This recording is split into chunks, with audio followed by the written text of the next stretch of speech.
Good afternoon, guys. Big opportunity for our team.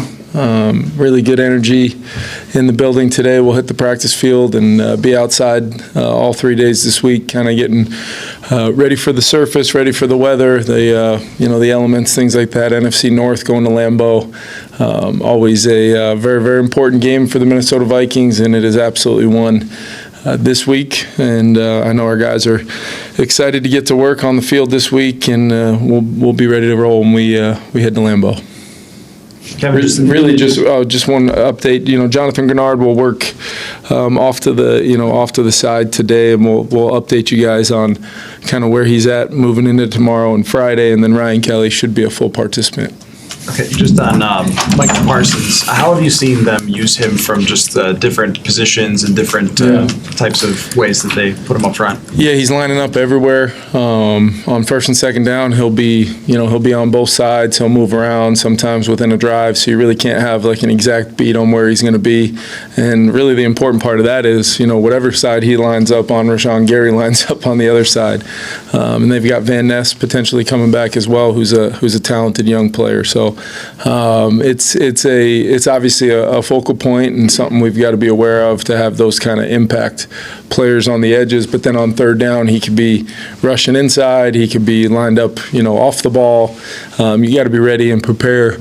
Schematically is one thing, but then all five of those guys up front understanding that it may be my tough down to fight through, depending on where they want to dictate from a standpoint of their alignments. So it's definitely something we're talking about and trying to prepare our guys for. Kevin, what have you thought about Jordan Love's development over the years?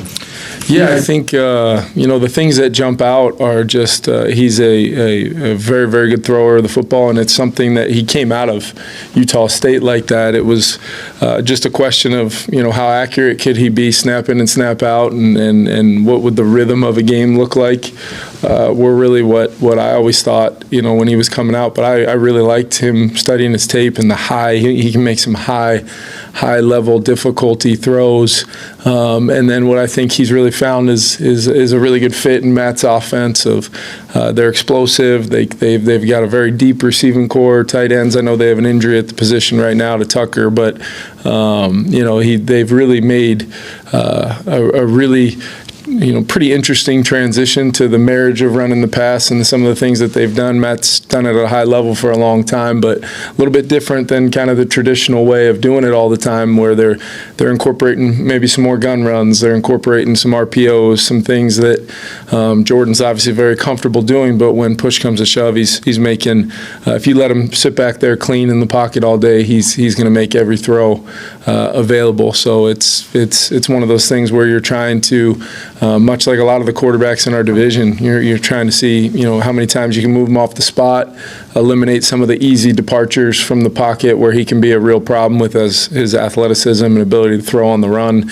And I think they really understand, either some players that, previously played with Aaron, who is maybe as good of anybody in the scramble drill setting, but those principles have been in place for a long time in that offense. And Jordan was obviously there developing, watching it very closely for some of his early years, and they picked up right where that Aaron kind of left off. And then the other element is just the ways they steal plays, whether it's rushing the ball from a second to third down when you're trying to sub and they get a free play, quick counts, different things that they kind of have tools that give them an advantage.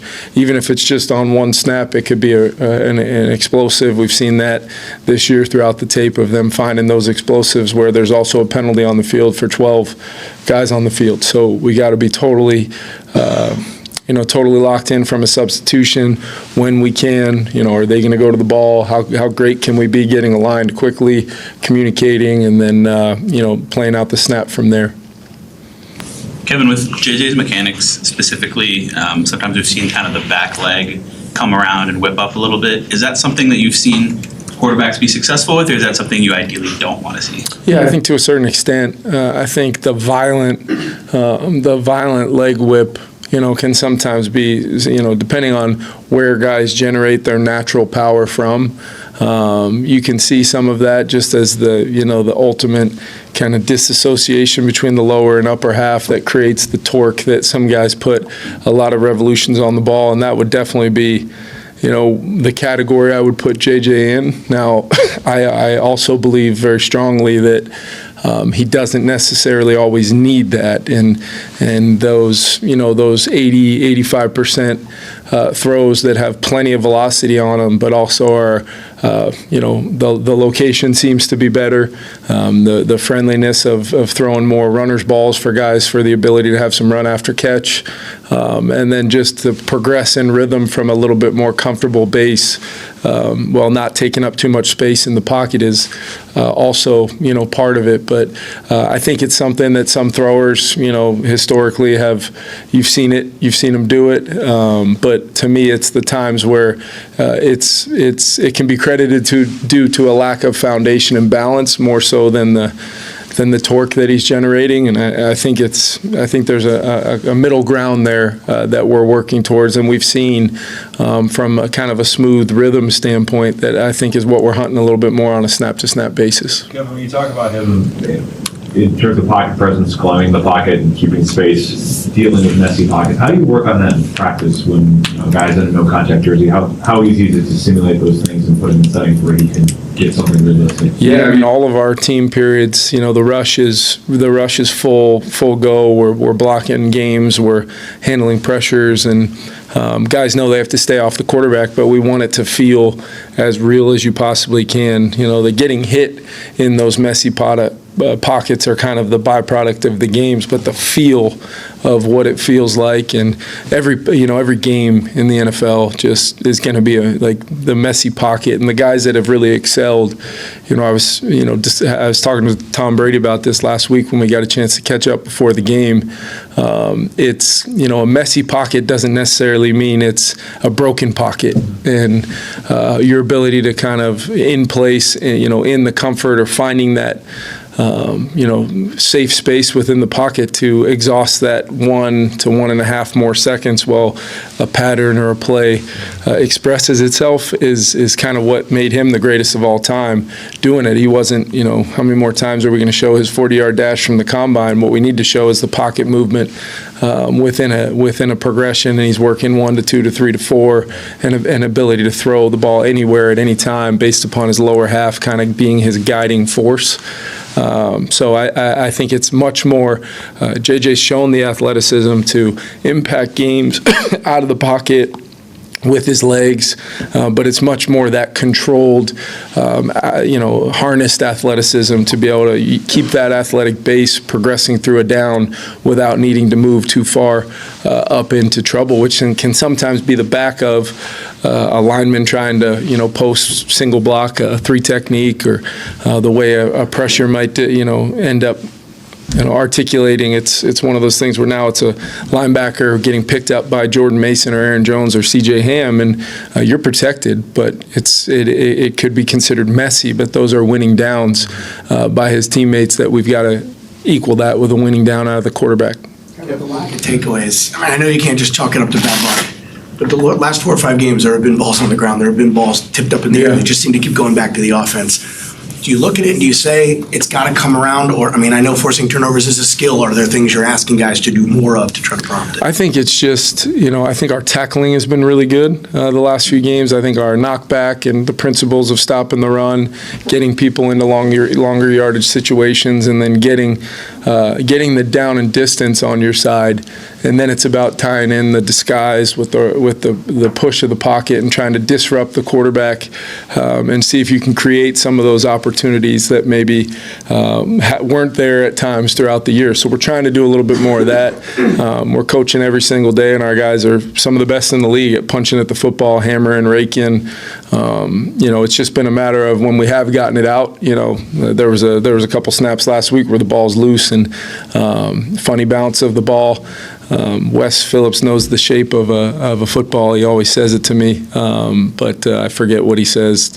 Got to ask the doctor, but it is a funny shaped ball and it will bounce differently. You just got to keep creating those ops. I showed the team examples of us doing that today, not very long ago, of just close-up views of just surgical punches, purple hats to the ball in population. So when it does come out, maybe in the kicking game, you can punch one of those things out and change the game. With Ryan Kelly, did you go into this planning to exhaust the full 21 days, or are you prepared that if things go well this week, you could come back? I think the plan, more so than the 21 days, Kevin, was the time from when we put him on IR to when we activated that window opening up, of just making sure that we had exhausted the required time to where Ryan was essentially banging down the door to get back on the field. And then we wanted to let him go through a full practice week, or at least build up to the type of work that would allow him to feel really good coming into this week to hopefully then have another good week, and then we can make a determination later this week. But he's in a great spot. He's going to be fully participating, and as the week goes on, I'll let you guys know what his availability for Sunday looks like. But excited to have him back on the field with our guys for sure. The line is not to walk with a guy who has had multiple concussions. Well, I think what you do is you defer first and foremost to not only the medical professionals that work with our team, but we've sought outside resources as well, much like we do in a lot of these circumstances. And you're just looking for green light after green light after green light. And I think Sunday will have been 8 weeks since the Pittsburgh game. So I feel like there's been the proper amount of time. We've taken a look at every layer of equipment. Probably going to see him wearing a Guardian cap. I believe he's got a different helmet. You're trying to do all the things that you can do to make sure you eliminate any of the controllables, and then this game is what it is. And Ryan Kelly loves playing football. He's been really darn good at it for a long time, and is itching to get back out there. And once the medical side, you've exhausted the equipment side, and you're really kind of looking at then anything fundamentals and technique-wise to help him. We've kind of talked about as well.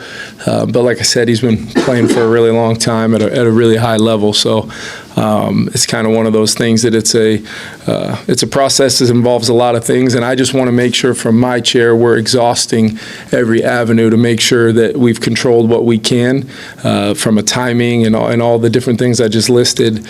And then if all systems are go and we're greenlit to go, let's attack this thing together with no kind of worry, and let him go play football, which is what he wants to do. We just have to continue to finish off this process the way it started and has maintained throughout. Lester?